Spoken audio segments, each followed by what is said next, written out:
Hello mga kabilog! Welcome back to my mini vlog mga kabilog.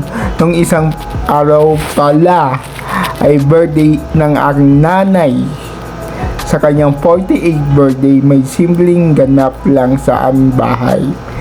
Ito siya nag-aayos dahil magpapa-picture sa akin. Habang ako'y nagbibideo upang isama sa mini vlog ko.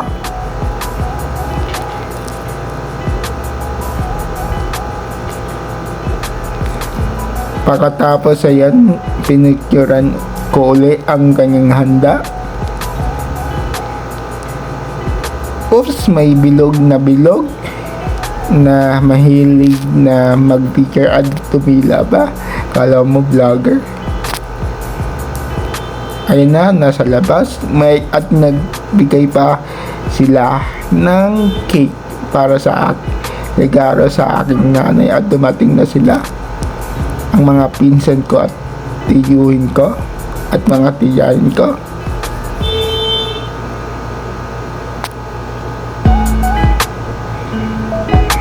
Ayun, pumili na sila at kumuha ng pagkain at kumain na sila. At nagkuwentuhan pa mga pinsan ko habang sila tiyuhin ko ay nag-inuman, tapos ang isang tiyahin ko kumakanta ng balutin mo ako dahil nagbabalot ang aking nanay ng spaghetti.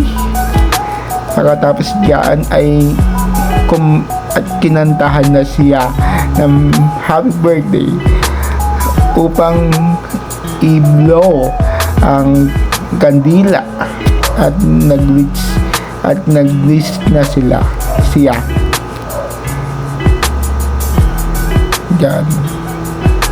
Maraming salamat po sa panonood.